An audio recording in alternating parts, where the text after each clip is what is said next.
Hello hi friends, అందరికీ నమస్కారం. సిద్ధార్థ విద్యా వికాస్ యూట్యూబ్ ఛానల్ను వీక్షిస్తున్న మిత్రులందరికీ స్వాగతం. ఫ్రెండ్స్, మా ఛానల్ను ఇప్పుడు ఎవరైనా కొత్త వారు ఓపెన్ చేసినట్లయితే సబ్స్క్రైబ్, లైక్ అండ్ కామెంట్ చేయండి. మేము అందించే ప్రతి ఎడ్యుకేషన్ అప్డేట్ మీకు నోటిఫికేషన్ పరంగా రావడం జరుగుతుంది. ఓకే, మనం గత వీడియోలో 8th క్లాస్ బయోసైన్స్కి సంబంధించిన వివిధ ఇంపార్టెంట్ బిట్స్లను మనం ప్రాక్టీస్ చేయడం జరిగింది. అదే క్లాస్కు సంబంధించిన కొన్ని ఇంపార్టెంట్ బిట్స్లను మనం ఈ వీడియోలో ప్రాక్టీస్ చేద్దాం. ఓకే, మనం ప్రాక్టీస్ చేసే ముందు ఫ్రెండ్స్ మీకు ఒక చిన్న విజ్ఞప్తి.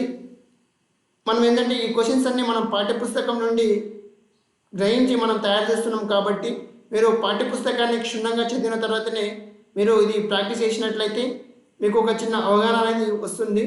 ఎందుకంటే టెట్ మరియు డిఎస్కి ప్రిపేర్ అయ్యే అభ్యర్థులు మీకు పాఠ్యపుస్తకమే ప్రామాణికం కాబట్టి పాఠ్యపుస్తకాన్ని మీరు క్షుణ్ణంగా చదవాల్సిందిగా మేము మా తరపున మేము ఏంటంటే కోరుతున్నాము. ఓకే, మనం వీడియోలో వెళ్ళినట్లయితే మొదటి క్వశ్చన్ ప్రాక్టీస్ చేద్దాము. క్వశ్చన్ నెంబర్ 1, అరబిక్ భాషలో ఖరీఫ్ అంటే అర్థం ఏమిటి? క్వశ్చన్ నెంబర్ 1, అరబిక్ భాషలో ఖరీఫ్ అంటే అర్థం ఏమిటి? ఆప్షన్ ఏ కాలం, ఆప్షన్ బి పంట, ఆప్షన్ సి వర్షం, ఆప్షన్ డి పంటకు పట్టే సమయం. ఈ క్వశ్చన్కు సంబంధించి సరైన సమాధానం ఏమిటంటే ఆప్షన్ సి వర్షం. అరబిక్ భాషలో ఖరీఫ్ అంటే అర్థం ఏమిటంటే వర్షం అని అర్థం. ఏంటంటే వర్షం అని అర్థం. ఆప్షన్ సి అనేది మనకు సరైన సమాధానం అవుతుంది. Okay, next question. Question number 2, Arabic భాషలో రబీ అంటే అర్థం ఏమిటి? అరబిక్ భాషలో రబీ అంటే అర్థం ఏమిటి? ఆప్షన్ ఏ చలికాలం, ఆప్షన్ బి పంట, ఆప్షన్ సి యాసంగి, ఆప్షన్ డి కాలం.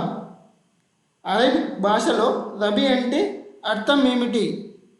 ఈ క్వశ్చన్కు సరైన సమాధానం మనం చూసుకున్నట్లయితే ఆప్షన్ ఏ చలికాలం. అరబిక్ భాషలో రబీ అంటే అర్థం ఏమిటంటే చలికాలం. ఓకేనా? Next question, third one. ఈ క్రింది వాటిలో సరికాని వాటిని గుర్తించండి.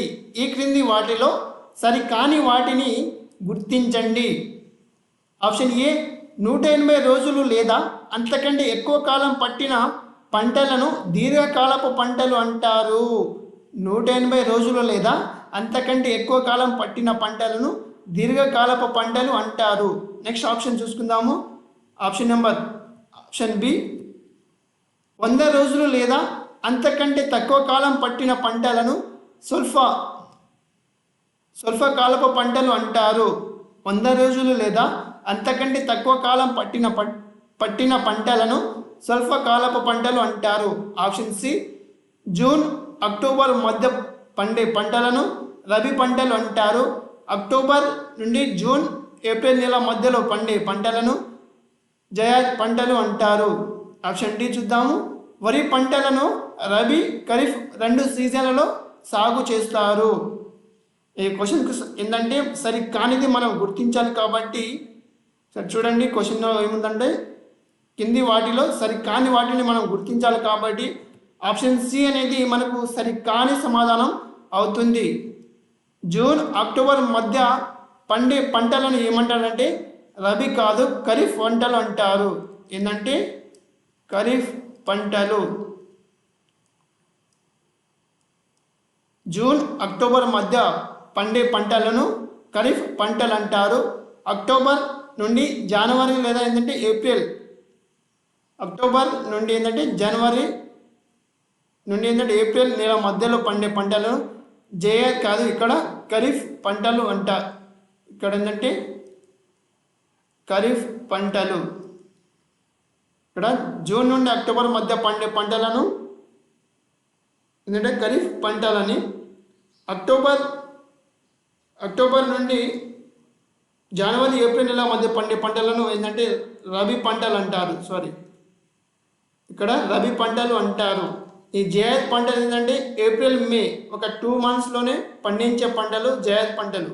ఏంటంటే ఇది సమ్మర్లో ఏప్రిల్ మే నెలలో పండించే పంటలను జయాద్ పంటలు అంటారు.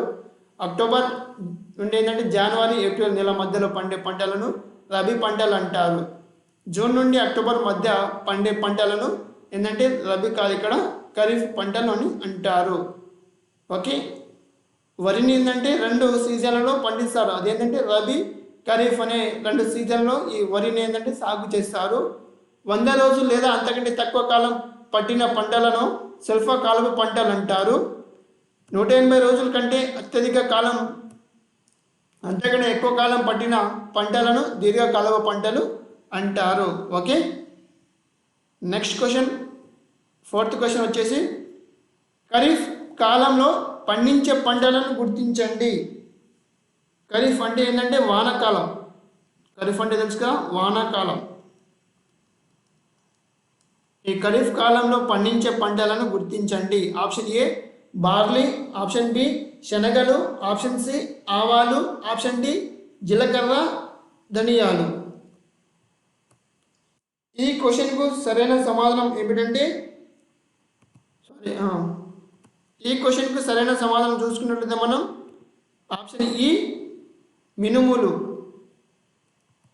క్వశ్చన్ చూడండి ఒకసారి. ఖరీఫ్ కాలంలో పండించే పంటలను గుర్తించండి. Option A barley, option B శనగలు, ఆప్షన్ సి ఆవాలు, ఆప్షన్ డి జీలకర్ర, ధనియాలు, ఆప్షన్ సి మినుములు. ఈ క్వశ్చన్కు సరైన సమాధానం ఏమిటంటే ఆప్షన్ ఈ మినుములు. మిగతా ఏంటంటే బార్లీ, శనగలు, ఆవాలు, జీలకర్ర, ధనియాలు ఇవి ఏంటంటే రబీ కాలంలో పండించే పంటలు. ఏ కాలంలో అంటే రబీ కాలంలో పండించే పంటలు. మినుములు అనేది ఖరీఫ్ కాలంలో పండించే పంటలు, అంటే వానాకాలంలో ఇది పండించే పంటలు. ఓకేనా, next question 5th one, rabi కాలంలో పండించే పంటలను గుర్తించండి. రబీ కాలంలో పండించే పంటలను గుర్తించండి. ఆప్షన్ ఏ జీలకర్ర, ఆప్షన్ బి మినుములు, ఆప్షన్ సి చెరుకు, జొన్న, ఆప్షన్ డి పత్తి, మిరప. ఆప్షన్ సి చెరుకు, జొన్న, ఆప్షన్ డి పత్తి, మిరప. ఇక్కడ ఏంటంటే ఆప్షన్ ఏ జీలకర్ర, ఆప్షన్ బి ఏంటంటే మినుములు. రబీ కాలంలో పండించే పంటలు ఏదంటే ఆప్షన్ ఏ జీలకర్ర. మిగతా ఏంటంటే మినుములు, ఈ చెరుకు, జొన్న, పత్తి, మిరప మరియు ఏంటంటే పసుపు అనేవి ఏంటంటే ఇవి ఏ కాలంలో అంటే ఖరీఫ్ కాలంలో పండించే పంటలు. ఏ కాలంలో అంటే ఖరీఫ్ కాలంలో. ఓకే, ఖరీఫ్ కాలంలో పండించే పంటలు ఏంటంటే ఈ మినుములు, జొన్న, చెరుకు, పత్తి, మిరప, పసుపు వంటివి ఏంటంటే ఇవి ఖరీఫ్ కాలంలో పండించే పంటలు. ఈ రబీ కాలాన్ని ఏంటంటే యాసంగి అంటారు. ఏమంటారంటే యాసంగి అంటారు. Okay, next question. ఇవి ఏంటంటే పసుపు, పత్తి, మిరప, చెరుకు, జొన్న మరియు ఏంటంటే మినుములు ఎప్పుడంటే ఖరీఫ్ కాలంలో పండించే పంటలు. ఓకేనా, నెక్స్ట్ క్వశ్చన్, క్వశ్చన్ నెంబర్ 6. మొక్కలు పుష్పించడంలో ఏ సమయంపై ఆధారపడి ఉంటుంది? మొక్కలు పుష్పించడంలో ఏ సమయంపై ఆధారపడి ఉంటుంది? ఆప్షన్ ఏ సాయంత్రం, ఆప్షన్ బి పగలు, ఆప్షన్ సి మధ్యాహ్నం, ఆప్షన్ డి రాత్రికాల సమయం. ఈ క్వశ్చన్కు సరైన సమాధానం ఏమిటంటే ఆప్షన్ డి రాత్రికాల సమయం. మొక్కలు పుష్పించడంలో ఏ సమయంపై ఆధారపడి ఉంటుంది అంటే రాత్రికాల సమయంలోనే మొక్కలు పుష్పించడం అనేది, ఆ సమయంలోనే అవి మొక్కలు పుష్పిస్తాయి. కాబట్టి మనకు ఆప్షన్ డి అనేది సరైన సమాధానం అవుతుంది. Okay, next question. ఈ క్రింది వాటిలో సరైనది ఏది? ఈ క్రింది వాటిలో సరైనది ఏది? ఆప్షన్ ఏ కొన్ని రకాల మొక్కలు పుష్పించడానికి రాత్రికాల సమయం ప్రభావం ఏ మాత్రం ఉండదు. ఇవి సంవత్సరం పొడవునా పుష్పిస్తాయి. వీటిని దీప్తికాల తటస్థ పంటలు అంటారు. ఓకే, ఆప్షన్ బి రాత్రికాల సమయం 12:30 గంటల కన్నా ఎక్కువగా ఉన్నప్పుడే బాగా పుష్పిస్తాయి. వీటిని దీర్ఘ రాత్రికాల పంటలు అంటారు. వీటిని హస్వదీప్తికాల మొక్కలు అని కూడా అంటారు. ఓకే, నెక్స్ట్ ఆప్షన్ సి రాత్రికాల సమయం 12:30 గంటల కన్నా తక్కువగా ఉన్నప్పుడే బాగా పుష్పిస్తాయి. వీటిని స్వల్ప రాత్రికాల పంటలు అంటాం. వీటిని ఏంటంటే దీప్తికాల మొక్కలని కూడా అంటారు. ఆప్షన్ డి పైవన్నీ. ఈ క్వశ్చన్కి సరైన సమాధానం ఏమిటంటే ఆప్షన్ డి పైవన్నీ సరైనవి అని మనకు ఆప్షన్ డి అనేది ఆప్షన్ సరైన సమాధానం అవుతుంది. ఓకే, మనం ఒకసారి ఆప్షన్లో గమనించినట్లయితే ఆప్షన్ సి చూడండి. రాత్రికాల సమయం ఏంటంటే 12:30 గంటల కన్నా తక్కువగా ఉన్నప్పుడే మొక్కలు అనేవి బాగా పుష్పిస్తాయట. వీటిని ఏంటంటే స్వల్ప రాత్రికాల పంటలు అంటాం, లేదా ఏంటంటే వీటిని దీప్తికాల మొక్కలు అని కూడా అంటారు. ఏంటంటే వీటిని స్వల్ప రాత్రికాల పంటలు లేదా ఏంటంటే దీప్తికాల మొక్కలు అని కూడా అంటారు. ఓకే, ఆప్షన్ బి చూడండి. రాత్రికాల సమయం 12:30 గంటల కన్నా ఎక్కువగా ఉన్నప్పుడే బాగా పుష్పిస్తాయి. వీటిని రాత్రికాల పంటలు అంటారు, లేదా ఏంటంటే వీటిని అశ్వదీప్తికాల మొక్కలను కూడా అంటారు. ఓకేనా, ఎగ్జాంపుల్ ఏంటంటే మొక్కజొన్న, పత్తి. వీటికి మంచి ఎగ్జాంపుల్ ఏంటంటే మొక్కజొన్న, పత్తి అనేవి మంచి ఎగ్జాంపుల్స్. ఆప్షన్ ఏ చూడండి. కొన్ని రకాల మొక్కలు పుష్పించడానికి రాత్రికాల సమయం అనేది ప్రభావం ఏమాత్రం ఉండదట. ఇవి సంవత్సరం పొడవునా పుష్పిస్తాయి. వీటిని దీప్తికాల తటస్థ పంటలు అంటారు. ఓకే, ఎగ్జాంపుల్ ఏంటంటే వీటికి ఎగ్జాంపుల్ సోయా, చిక్కుడు. వీటికి మంచి ఎగ్జాంపుల్ ఏంటంటే సోయా, అది ఏంటంటే చిక్కుడు. ఓకే, ఆప్షన్ సికు ఏంటంటే మంచి ఎగ్జాంపుల్ ఏంటంటే గోధుమలు.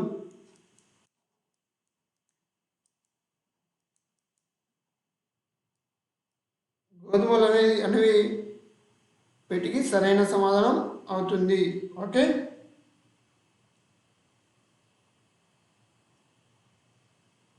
గోధుమ అనేది మంచి ఎగ్జాంపుల్. ఓకే, ఈ క్వశ్చన్కి సరైన సమాధానం ఏంటంటే ఆప్షన్ డి పైవన్నీ సరైనవే. Okay, next question 8th one. ఖర్జూర ఏ కాలానికి సంబంధించిన పంట? ఖర్జూర ఏ కాలానికి సంబంధించిన పంట? Option A rabi, option B kharif, option C zaid, option D పైవన్నీ. ఈ క్వశ్చన్కి సరైన సమాధానం ఏమిటంటే ఆప్షన్ సి జయాద్. జయాద్ కాలానికి సంబంధించిన పంట ఏదంటే ఖర్జూరా. ఓకే, ఈ క్వశ్చన్కి ఆప్షన్ సి అనేది సరైన సమాధానం అవుతుంది. Okay, next question. గోధుమ పంటలను నవంబర్ నెలలో సాగు చేస్తే ఏమవుతుంది? గోధుమ పంటలను నవంబర్ నెలలో సాగు చేస్తే ఏమవుతుంది? ఆప్షన్ ఏ గింజలు బలంగా పెరగడానికి తగినంత ఉష్ణోగ్రత ఉండదు. ఆప్షన్ బి రాత్రికాల సమయం 12:30 గంటల కన్నా ఎక్కువగా ఉంటుంది. ఆప్షన్ సి గోధుమ మొక్కలు సరిగా పుష్పించవు. ఆప్షన్ డి పైవన్నీ. ఈ క్వశ్చన్కి సరైన సమాధానం ఏమిటంటే ఆప్షన్ డి పైవన్నీ. గోధుమ పంటలు ఏంటంటే నవంబర్ నెలలో సాగు చేస్తే నవంబర్లో ఏంటంటే తగినంత ఉష్ణోగ్రత అనేది ఉండవు. గింజలు కూడా ఏంటంటే బలంగా పెరగడానికి వీలుండదు. మరి ఏంటంటే ఆప్షన్ బి రాత్రికాల సమయం ఏంటంటే నవంబర్ నెలలో ఎక్కువగా ఉండదు. రాత్రికాల సమయం నవంబర్ నెలలో ఉండదు. నెక్స్ట్ ఆప్షన్ సి ఏంటంటే గోధుమ మొక్కలు సరిగా పుష్పించవు. ఓకే, ఆప్షన్ డి అనేది మనకు సరైన సమాధానం అవుతుంది. ఈ గోధుమను ఏంటంటే ఫిబ్రవరి నెలలో సాగు చేస్తే రబీ సీజన్లోనే గోధుమ పంటలను సాగు చేస్తారు. ఏ సీజన్లో ఏంటంటే రబీ సీజన్లో. ఇప్పుడంటే ఫిబ్రవరి నెలలో. ఈ ఫిబ్రవరి నెలలో ఎప్పుడంటే రబీ సీజన్లో అప్పుడే సాగు చేస్తే మంచి దిగుబడి అనేది వస్తుంది. Okay, next question. ఏ పంటను విశ్వధాన్యపు పంటగా పిలుస్తారు? ఏ పంటను విశ్వధాన్యపు పంటగా పిలుస్తారు? ఆప్షన్ ఏ జొన్న, ఆప్షన్ బి గోధుమ, ఆప్షన్ సి వరి, ఆప్షన్ డి రాగి. ఈ క్వశ్చన్కు సరైన సమాధానం ఏమిటంటే ఆప్షన్ సి వరి. ఈ వరి ఏంటంటే ప్రపంచంలో దాదాపు అన్ని దేశాలు ఇవి పండిస్తాయి కాబట్టి వరిని విశ్వధాన్యపు పంటగా పిలుస్తారు. Okay, next question. ప్రపంచంలో అధిక విస్తీర్ణంలో వరిని పండించే దేశం ఏది? ప్రపంచంలో అధిక విస్తీర్ణంలో వరిని పండించే దేశం ఏది? Option A China, option B Japan, option C Australia, option D Bharat. ఈ క్వశ్చన్కి సరైన సమాధానం ఏమిటంటే ఆప్షన్ డి భారత్. ఈ భారతదేశంలో ఏంటంటే వరిని అధిక విస్తీర్ణంలో వరిని ఏంటంటే పండిస్తారు కానీ ఏంటంటే దిగుబడి ఏంటంటే చాలా తక్కువగా వస్తుంది.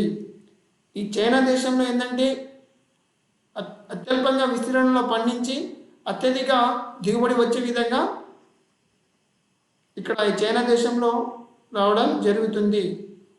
అత్యల్ప విస్తీర్ణంలో ఏంటంటే పంటను వేసి అధిక దిగుబడి వచ్చే విధంగా ఈ చైనా దేశంలో మొదటి స్థానంలో ఉంటుంది. భారతదేశంలో ఏంటంటే అధిక విస్తీర్ణంలో వరిని పండించే దేశంలో మొదటి స్థానంలో మన భారతదేశం ఉన్నది. Okay, next question. వరి పంట సాగులోకి వివిధ దశలైన నారు పోయడం, నాట్లు వేయడం ఏ పండుగతో ముడిపడి ఉంది? వరి పంట సాగులోకి వివిధ దశలైన నారు పోయడం, నాట్లు వేయడం ఏ పండుగతో ముడిపడి ఉంది? Option A Teej, option B Sankranti, option B Ugadi, option D Eruvaka. ఈ క్వశ్చన్కు సరైన సమాధానం ఏమిటంటే ఆప్షన్ డి ఏరువాక. ఏంటంటే ఋతుపవనాలు రాకముందే మే జూన్ నెలలో వ్యవసాయ పనులు ప్రారంభిస్తారట. ఈ ఏరువాక పండుగ అంటే ఋతుపవనాలు రాకముందే, ఎప్పుడంటే మే జూన్ నెలలో ఏంటంటే మన వ్యవసాయ పనులు ప్రారంభిస్తారు. అప్పుడు ఏంటంటే ఏరువాక పండుగ అనేది చేసుకుంటారు. ఓకే, ఈ సంక్రాంతి పండుగ ఎప్పుడంటే పంట నూర్పిళ్ళ సమయంలో ఈ సంక్రాంతి పండుగ చేసుకుంటారు. పంట నూర్పిళ్ళ సమయంలో ఈ సంక్రాంతి పండుగ అనేది చేసుకుంటారు. Okay, next question 13th one. పంటలు సాగు చేసే పద్ధతుల వరుస క్రమాన్ని గుర్తించండి.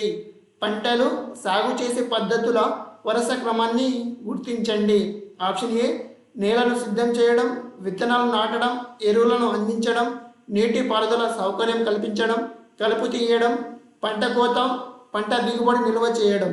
ఆప్షన్ బి నేలను సిద్ధం చేయడం, విత్తనాలు నాటడం, ఎరువులను అందించడం, నీటి పారుదల సౌకర్యం కల్పించడం, కలుపు తీయడం, పంట దిగుబడిని నిల్వ చేయడం, పంట కోత. ఆప్షన్ సి నేలను సిద్ధం చేయడం, విత్తనాలు నాటడం, ఎరువులను అందించడం, కలుపు తీయడం, నీటి పారుదల సౌకర్యం కల్పించడం, పంట కోత, పంట దిగుబడి నిల్వ చేయడం. ఆప్షన్ డి నేలను సిద్ధం చేయడం, విత్తనాలు నాటడం, ఎరువులను అందించడం, నీటి పారుదల సౌకర్యం కల్పించడం, కలుపు తీయడం, పంట కోత, పంట దిగుబడిని నిల్వ చేయడం. ఈ ఆప్షన్స్లో ఏంటంటే సరైన సమాధానం ఏమిటంటే ఆప్షన్ ఏ అనేది మనకు సరైన సమాధానం అవుతుంది. పంటలు సాగు చేసే పద్ధతుల వరుస క్రమం ఏంటంటే మొదట నేలను సిద్ధం చేసుకోవాలి. సిద్ధం చేసిన తర్వాత విత్తనాలు నాటాలి. విత్తనాలు నాటిన తర్వాత ఎరువులను అందించాలి. తర్వాత ఏంటంటే నీటి పారుదల సౌకర్యం కల్పించాలి. తర్వాత ఏంటంటే ఆ నేలలో ఉన్న కలుపును తీయాలి. తర్వాత ఏంటంటే పంట కోత కోసిన తర్వాత పంట దిగుబడి నిల్వ చేయడం. ఓకే, మనకు ఆప్షన్ ఏ అనేది సరైన సమాధానంగా గుర్తించాలి. Okay, next question. నేలను దున్నడం వల్ల కలిగే ప్రయోజనాలను గుర్తించండి. నేలను దున్నడం వల్ల కలిగే ప్రయోజనాలను గుర్తించండి. ఆప్షన్ ఏ నేలను దున్నడం వల్ల నేల లోపల ఉన్న కొన్ని రకాల అపాయకర సూక్ష్మజీవులు, క్రిమి కీటకాలు గుడ్లు బయటకు వచ్చి సూర్యుని వేడికి నశిస్తాయి.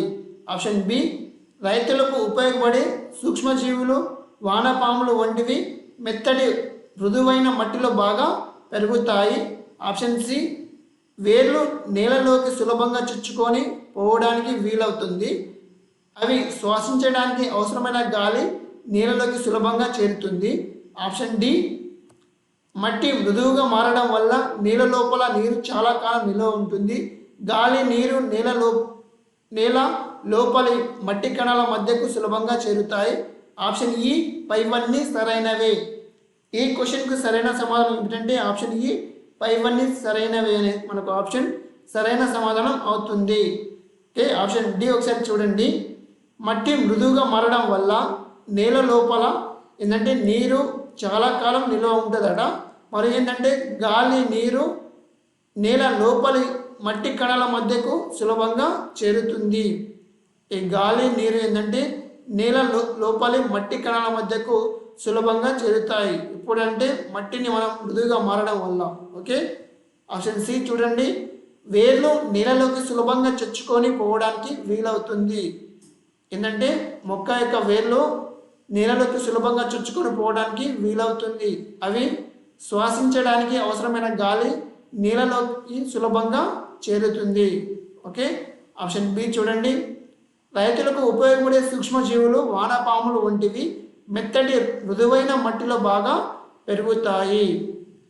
ఆప్షన్ ఏ నేలను దున్నడం వల్ల నేల లోపల ఉన్న కొన్ని రకాల అపాయకర సూక్ష్మజీవులు క్రిమి కీటకాలు గుడ్లు ఏంటంటే బయటకు వచ్చి అవి సూర్యుని వేడికి నశిస్తాయి. ఓకే, మనకు అన్ని ఆప్షన్లు సరైనవే కాబట్టి నేలను దున్నడం వల్ల అన్ని ఉపయోగాలు ఇవన్నీ సరైనవి కాబట్టి ఆప్షన్ ఈ అనేది మనకు సరైన సమాధానం అవుతుంది. ఓకే, ఆప్షన్ 15, నేలను సిద్ధం చేయుట పద్ధతుల్లో సరైనది ఏది? నేలను సిద్ధం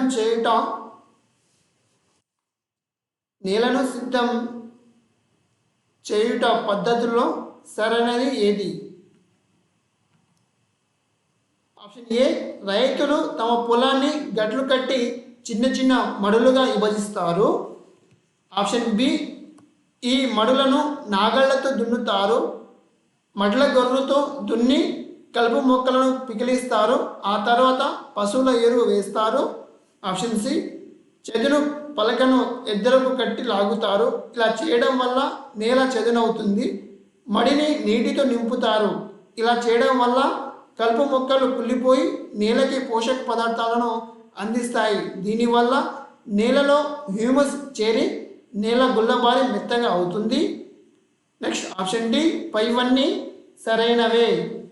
ఈ క్వశ్చన్కి సరైన సమాధానం ఏమిటంటే ఆప్షన్ డి, పైవన్నీ సరైనవే అనే ఆప్షన్ మనకు సరైన సమాధానం అవుతుంది. ఒకసారి ఆప్షన్ సి చూడండి, చెదును పలకను ఎద్దులకు కట్టి లాగుతారు. ఇలా చేయడం వల్ల ఏంటంటే నేల చెదునుగా అవుతుంది. మడిని నీటితో నింపిన తర్వాత ఇలా చేయడం వల్ల కలుపు మొక్కలు కుళ్ళిపోయి నేలకి పోషక పదార్థాలను అందిస్తాయి. దీనివల్ల నేలలో హ్యూమస్ చేరి నేల గుల్లబారి మెత్తగా అవుతుంది. ఓకే, ఆప్షన్ బి చూడండి, ఈ మడులను నాగళ్లతో మడ్ల గొర్రెతో దున్ని కలుపు మొక్కలను పికిలిస్తారు. ఆ తర్వాత పశువుల ఎరువు వేస్తారు. ఓకే, ఆప్షన్ ఏ చూడండి ఒకసారి, రైతులు తమ పొలాన్ని గట్లు కట్టి చిన్న చిన్న మడులుగా విభజిస్తారు.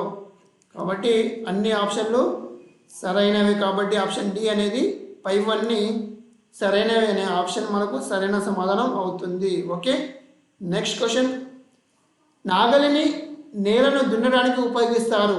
దీన్ని గట్టి కర్రతో కానీ ఇనుముతో కానీ తయారు చేస్తారు. ఇది ఏ ఆకారంలో ఉంటుంది? ఏంటంటే నాగలి అనేది ఏ ఆకారంలో ఉంటుంది? Option A V, option B L, option C T, option D ఈ.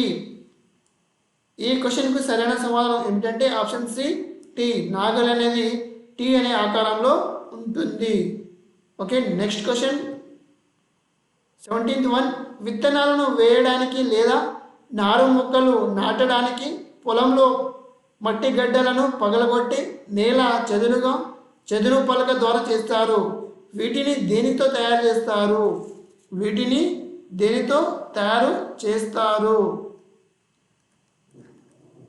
ఆప్షన్ ఏ కర్రదుంగ, ఆప్షన్ బి ఇనుప బద్ద, ఆప్షన్ సి కర్ర, ఆప్షన్ డి ఏ మరియు బి.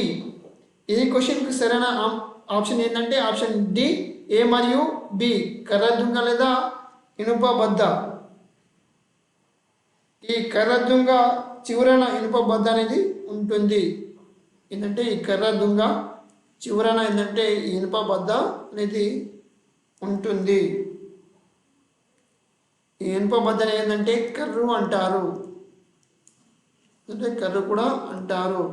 సరే, ఆప్షన్ చూడండి, విత్తనాలను వేయడానికి లేదా నారు మొక్కలు నాటడానికి పొలంలో మట్టి గడ్డలను పగలగొట్టి నేల చదును పలక ద్వారా చేస్తారు. ఆ చదును పలకను దానిని ఏంటంటే దేనితో తయారు చేస్తారు? ఆ చదును పలకను వేటితో తయారు చేస్తారు? ఆప్షన్ ఏ కర్ర దుంగన, ఆప్షన్ బి ఇనుప బద్దతోన, option C కర్రతోన, option D A మరియు బి. ఆ చదును పలకను ఏంటంటే కర్ర దుంగ మరి ఏంటంటే ఇనుప బద్దతో తయారు చేస్తారు. Okay, next question. రాష్ట్రంలో పండించే వరి రకాన్ని గుర్తించండి. మన రాష్ట్రంలో పండించే వరి రకాన్ని గుర్తించండి. Option A Hamsa, option B Sona, option C Amrutha Sahari మరియు బంగారు తీగ, ఆప్షన్ డి పొట్టి బాసంగి, ఆప్షన్ ఈ పైవన్నీ. ఈ క్వశ్చన్కి సరైన సమాధానం ఏమిటంటే ఆప్షన్ ఈ పైవన్నీ. మన రాష్ట్రంలో ఏంటంటే ఈ అన్ని రకాలు మన రాష్ట్రంలో ఇవన్నీ వరి రకాలని మన రాష్ట్రంలో పండిస్తారు. హంస, సోనా, అమృతసారి, బంగారు తీగ, పొట్టి బాసంగి. Okay, next question 19th one. Silent spring అనే పుస్తకాన్ని ఎవరు రచించారు? సైలెంట్ స్ప్రింగ్ అనే పుస్తకాన్ని ఎవరు రచించారు? Option A Linnaeus, option B Reynold Carson, option C Jagadish Chandrabose, option D MS Swaminathan. ఈ క్వశ్చన్కు సరైన సమాధానం ఏమిటంటే ఆప్షన్ బి రేనాల్డ్ కార్సన్. అంటే సైలెంట్ స్ప్రింగ్ అనే పుస్తకాన్ని ఎవరు రచించారంటే రేనాల్డ్ కార్సన్ అనే శాస్త్రవేత్త రచించడం జరిగినది. Okay, next question 21. వివిధ రకాల విత్తనాలను భద్రపరిచి రైతులకు అందజేస్తున్న సంస్థ ఏది? వివిధ రకాల విత్తనాలను భద్రపరిచి రైతులకు అందజేస్తున్న సంస్థ ఏది? Option A RDT, option B DDT, option C NSDC, option D NSSC. ఈ క్వశ్చన్కు సరైన సమాధానం ఏమిటంటే ఆప్షన్ సి ఎన్ఎస్డిసి. ఎన్ఎస్డిసి అంటే National Seed development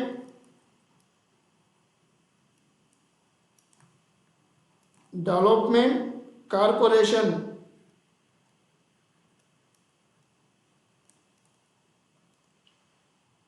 national Seed Development Corporation. NSDC అంటే నేషనల్ సీడ్ డెవలప్మెంట్ కార్పొరేషన్. ఈ సంస్థ ఏంటంటే వివిధ రకాల విత్తనాలను భద్రపరిచి రైతులకు అందజేస్తున్నది. లెక్క ఏంటంటే జాతీయ విత్తన అభివృద్ధి సంస్థ. Okay, next question. విత్తనాలను చేతితో చల్లడానికి ఇలా కూడా అంటారు. Option A broadcasting, option B seeding, option C broad binding, option D A మరియు బి. విత్తనాలను చేతితో చల్లడానికి ఇలా కూడా అంటారట. Option A broadcasting, option B seeding, option B C broad binding, option D A మరియు బి. ఈ క్వశ్చన్కు సరైన సమాధానం ఏమిటంటే ఆప్షన్ ఏ బ్రాడ్ కాస్టింగ్. విత్తనాలను చేతితో చల్లడానికి బ్రాడ్ కాస్టింగ్ అంటారు. Okay, next question. వేరుశెనగలో వచ్చే ఈ శిలీంధ్రపు వ్యాధిని ఏమంటారు? వేరుశెనగలో వచ్చే ఈ శిలీంధ్రపు వ్యాధిని ఏమంటారు? ఆప్షన్ ఏ వైరస్ తెగులు, option B aphids, option C టిక్క తెగులు, ఆప్షన్ డి బి మరియు సి. ఈ క్వశ్చన్కు సరైన సమాధానం ఏమిటంటే ఆప్షన్ సి టిక్కా తెగులు. టిక్కా తెగులు అనేది ఆప్షన్ మనకు సరైన సమాధానం అవుతుంది. ఈ వైరస్ తెగులు ఏంటంటే వరిలో వచ్చే వ్యాధి. ఎక్కడంటే వరిలో వస్తుంది. వేరుశెనగలో ఏంటంటే టిక్కా తెగులు అనేది వ్యాధి రావడం జరుగుతుంది. Okay, next question. స్ప్రింక్లర్ నీరు సరిగా లభ్యం కాని ప్రాంతంలో నీటిని పొదుపుగా వాడుకోవడానికి ఈ పద్ధతి ఉపయోగిస్తారు. ఇది ఏ సూత్రంపై పనిచేస్తుంది? స్ప్రింక్లర్ నీరు సరిగా లభ్యం కాని ప్రాంతంలో నీటిని పొదుపుగా వాడుకోవడానికి ఈ పద్ధతి ఉపయోగిస్తారట. ఇది ఏ సూత్రంపై పనిచేస్తుంది? ఆప్షన్ ఏ నీటి పీడనం, ఆప్షన్ బి చర్య ప్రతిచర్య, ఆప్షన్ సి నీటి పరిమాణం, ఆప్షన్ డి నీటి కొరత. ఈ క్వశ్చన్కు సరైన సమాధానం ఏమిటంటే ఆప్షన్ ఏ నీటి పీడనం అనే ఆప్షన్ మనకు సరైన సమాధానం అవుతుంది. Okay, next question 24. ఈ క్రింది వాటిలో సరైనది ఏది? ఈ క్రింది వాటిలో సరైనది ఏది? ఆప్షన్ ఏ నీటి లభ్యత తక్కువగా ఉన్న ప్రదేశంలో బిందు సేద్యం మరో ప్రయోజనకరమైన నీటిపారుదల పద్ధతి. నీటి లభ్యత తక్కువగా ఉన్న ప్రదేశంలో ఏంటంటే మనం స్ప్రింక్లర్లను యూజ్ చేస్తాం. అదే కాకుండా బిందు సేద్యం కూడా ఏంటంటే మరో ప్రయోజనకరమైన నీటిపారుదల పద్ధతి. Okay, next question. ద్విదళ బీజ కలుపు మొక్కలను అదుపు చేయడానికి రైతులు 2,4D లేదా ఏంటంటే 2,4 డైక్లోరోఫినాక్సి ఎసిటిక్ ఆమ్లం వంటి కలుపు నాశనను వాడుతారు. 2,4Dను లేదా ఏంటంటే అదే 2,4 డైక్లోరోఫినాక్సి ఎసిటిక్ ఆమ్లం వంటి కలుపు నాశనను వాడుతారు. ఓకే, ఆప్షన్ సి చూడండి. బ్యాక్టీరియా, ఫంగై, క్రిములు మొదలగు ఎలుకలు మొదలగు వాటి వల్ల ఆహార పదార్థాలు చెడిపోతాయి. ఏంటంటే బ్యాక్టీరియా, ఫంగై, క్రిములు, ఎలుకలు మొదలగు వాటి వల్ల ఆహార పదార్థాలు చెడిపోతాయి. ఆహార ధాన్యాలను సరైన విధంగా భద్రపరచడం వల్ల ఈ నష్టాన్ని తగ్గించును.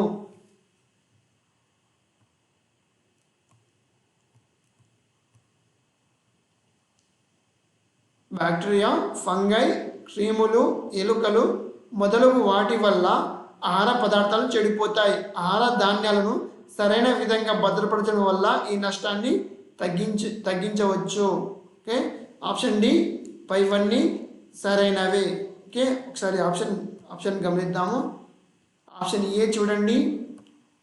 నీటి లభ్యత తక్కువగా ఉన్న ప్రదేశంలో బిందు సేద్యం కూడా ఏంటంటే మరో ప్రయోజనకరమైన నీటిపారుదల పద్ధతి. ఓకే, ఇది సరైనదే.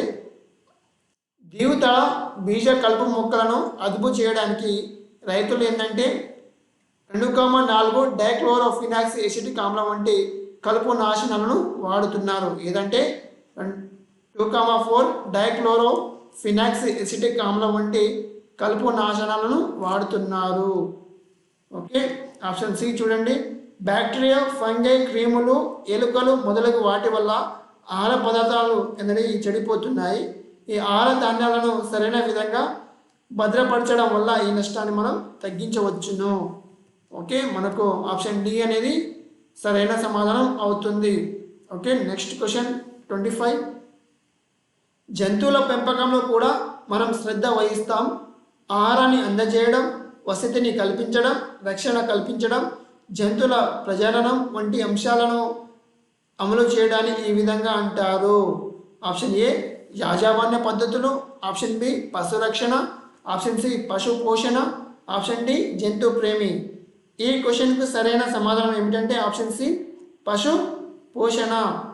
అంటే జంతువులను మంచిగా రక్షించడం, వాటి వసతులు కల్పించడం, మరి ఏంటంటే వాటికి సరైన ఆహారం అందించడం వంటివి మొత్తం ఏంటంటే పశు పోషణ అనే అంశం కింద వస్తున్నది. ఓకే, మనకు ఆప్షన్ సి అనేది సరైన సమాధానం అవుతుంది. Next question. భారతదేశంలో అత్యధికంగా పాలు ఉత్పత్తి చేసే రాష్ట్రం. భారతదేశంలో అత్యధికంగా పాలు ఉత్పత్తి చేసే రాష్ట్రం. Option A Uttar Pradesh, option B Paschim Bengal, option C Andhra Pradesh, option D Odisha. ఈ క్వశ్చన్కి సరైన సమాధానం ఏమిటంటే ఆప్షన్ ఏ ఉత్తరప్రదేశ్. భారతదేశంలో ఏంటంటే అత్యధికంగా పాలు ఉత్పత్తి చేసే రాష్ట్రం ఏంటంటే ఉత్తరప్రదేశ్. Next question 27. ఏ పథకం ద్వారా పాల ఉత్పత్తిలో గణనీయమైన ప్రగతిని సాధించారు? ఏ పథకం ద్వారా పాల ఉత్పత్తిలో గణనీయమైన ప్రగతిని సాధించారు? ఆప్షన్ ఏ శ్వేత విప్లవం, option B operation milk, option C operation blood, option D A మరియు బి. ఈ క్వశ్చన్కు సరైన సమాధానం ఏమిటంటే ఆప్షన్ డి ఏ మరియు బి. శ్వేత విప్లవం లేదా ఆపరేషన్ మిల్క్ అనే పథకం ద్వారా పాల ఉత్పత్తిని గణనీయమైన ప్రగతిని సాధించడం జరిగినది. శ్వేత విప్లవం లేదా operation milk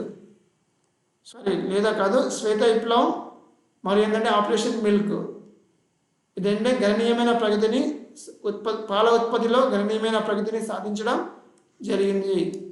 okay, next question 28. తేనె ఉత్పత్తి కోసం తేనెటీగలను పెంచడానికి ఏమంటారు? తేనె ఉత్పత్తి కోసం తేనెటీగలను పెంచడానికి ఏమంటారు? Option A apiculture, option B aquaculture, option C తేనెటీగల పరిశ్రమ, ఆప్షన్ డి ఏ మరియు సి.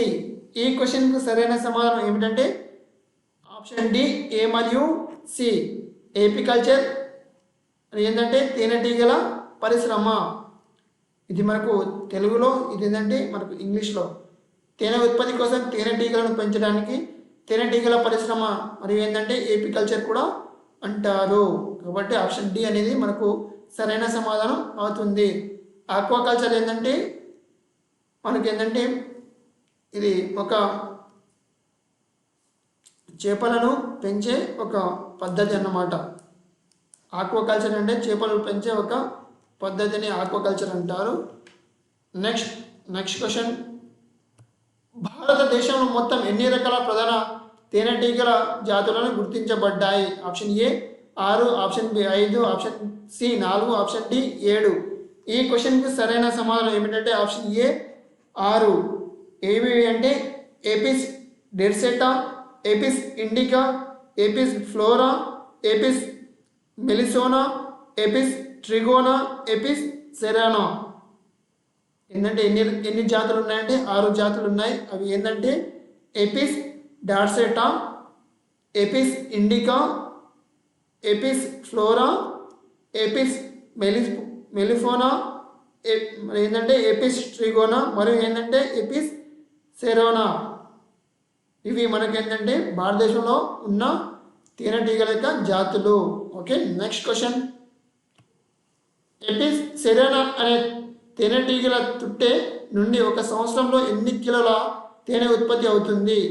ఏపిస్ సెరోనా అనే తేనెటీగల తుట్టె నుండి ఒక సంవత్సరంలో ఎన్ని కిలోల తేనె ఉత్పత్తి అవుతుంది? ఆప్షన్ ఏ 3 నుండి 10, ఆప్షన్ బి 4 నుండి 8, ఆప్షన్ సి 3 నుండి 9, ఆప్షన్ డి 2 నుండి 5. ఈ క్వశ్చన్కు సరైన సమాధానం ఏంటంటే ఆప్షన్ ఏ 3 నుండి 10 కిలోల తేనె ఉత్పత్తి అవుతుంది. ఏంటంటే ఏపిస్ సెరోనా అనే జాతి తేనెటీగల తుట్టె నుండి ఒక సంవత్సరంలోనే 3 నుండి 10 కిలోల తేనె ఉత్పత్తి అవుతుంది. నెక్స్ట్ 31. ఎన్ఈసిసిను విస్తరించండి. ఎన్ఈసిసిను విస్తరించండి. Option A National Egg Coordination for Committee, option B National Egg Coordinate of Corporation, option C National Egg Coordination Corporation, option D National Egg Coordination Committee. ఈ క్వశ్చన్కి సరైన సమాధానం ఏమిటంటే ఆప్షన్ డి సరైన సమాధానం అవుతుంది. National Egg Coordination committee. ఇక్కడ of అనేది రాదు, ఫర్ అనేది రాదు. ఏంటంటే ఎటువంటి మనకి ఏంటంటే ఇక్కడ నేషనల్ ఎగ్ కోఆర్డినేషన్ కమిటీ అనేది ఆప్షన్ మనకు సరైన సమాధానం అవుతుంది. Okay, next question. ఏ కోడిని కోడి పందాల కొరకు పెంచుతారు? ఏ కోడిని కోడి పందాల కొరకు పెంచుతారు? Option A Aseel, option B Plymouth, option C Ancona, option D Rhode Island red. ఈ క్వశ్చన్కు సరైన సమాధానం ఏమిటంటే ఆప్షన్ ఏ ఆసిల్. ఇదేంటంటే బెరస కోడి. ఇదేంటే మన భారతీయ దేశ కోడి. ఏంటంటే దీన్ని ఏంటంటే మన భారతదేశంలో బెరస కోడి కూడా అంటారు. అంటే మన దేశ కోడి ఇది. ఏంటంటే మన దేశీయ కోడి ఏంటంటే ఆసిల్ మరియు ఏంటంటే బెరస కోడి. Okay, next one. ఈ క్రింది వాటిలో సరి కానిది ఏది? ఈ క్రింది వాటిలో సరి కానిది ఏది? అధిక మొత్తంలో కోళ్లను ఉత్పత్తి చేసి పెంచడాన్ని కోళ్ల పరిశ్రమ అంటారు. ఆప్షన్ బి మన దేశంలో సంవత్సరానికి 90 మిలియన్ల గుడ్లు ఉత్పత్తి అవుతున్నాయి. 3000 నుండి 5000 మిలియన్ల కిలోల మాంసం ఉత్పత్తి అవుతుంది. Option C New Hampshire, Plymouth, Rhode Island red, White Leghorn, Ancona గుడ్లు నుంచే స్వదేశీ రకాలు. ఆప్షన్ డి కోళ్ల పెంపక కేంద్రాలు రెండు రకాలుగా ఉంటాయి. ఒకటి గుడ్లు ఉత్పత్తికి, మరొకటి మాంసం ఉత్పత్తికి చెందినవి. బ్రాయిలర్లను మాంసం కోసం, లేయర్లను గుడ్ల కోసం పెంచుతారు. ఓకే, మనకు సరి కానిది గుర్తించాలి కాబట్టి మనకు ఆప్షన్ సి అనేది సరికాని సమాధానం అవుతుంది. చూడండి friends, New Hampshire, Plymouth, Rhode Island red, white leghorn, Ancona ఇవి ఏంటంటే గుడ్లునిచ్చే స్వదేశీ రకాలు కావు. ఇది గుడ్లునిచ్చేవి కావు, మరి ఏంటంటే స్వదేశీ రకాలు కూడా కావు. ఇదంటే మాంసాన్నిచ్చే కోళ్ళు. ఇది ఇక్కడవి అంటే విదేశీకి సంబంధించిన కోళ్ళు, విదేశీ రకాలు. ఇవి స్వదేశీ రకాలు కావు. ఇవి ఏంటంటే గుడ్లునిచ్చేవి కావు, మరి ఏంటంటే మన దేశానికి సంబంధించిన కూడా కావు. కాబట్టి మనకు సరి కానిది ఏంటంటే మనకు ఆప్షన్ సి అనేది సరి కాని సమాధానం అవుతుంది. ఓకే, నెక్స్ట్ ఆప్షన్ 34 చూడండి. జతపరచండి. 34th వన్ ఏంటంటే జతపరచండి. ఈ కుక్క, గొర్రె, మేక, పంది వంటి జంతువులు ఏ కాలంలో అవి ఉత్పత్తి అయిన అంటే ఏ కాలంలో మనకు గుర్తించబడ్డాయి అనేది మనకు ఇవి ఆప్షన్లో ఇవ్వడం జరిగింది. వీటికి మనం గుర్తించాలా. కుక్కను చూడండి. క్రీస్తు పూర్వం 30,000 నుండి ఏంటంటే 7,000 కాలంలో మనం కుక్కను గుర్తించడం జరిగింది. ఇక్కడ ఏంటంటే ఆప్షన్ ఏ అనేది వీటికి సరైన జత. మరి గొర్రెను చూడండి. గొర్రె అనేది 11,000 నుండి 9,000 క్రీస్తు పూర్వం 11,000 నుండి 9,000 కాలంలో ఈ గొర్రెను గుర్తించడం జరిగింది. మరి ఏంటంటే మూడోది చూడండి, మేకను ఏంటంటే క్రీస్తు పూర్వం 9,000 కాలంలో గుర్తించడం జరిగింది. ఇక్కడ ఆప్షన్ డి అనేది వీటికి సరైన జత అవుతుంది. ఇప్పుడు మిగిలిన జత ఏంటంటే ఆప్షన్ 4 పందికి ఏంటంటే క్రీస్తుపూర్వం 8,000 సంవత్సరంలో ఏంటంటే వీటిని గుర్తించడం జరిగినది.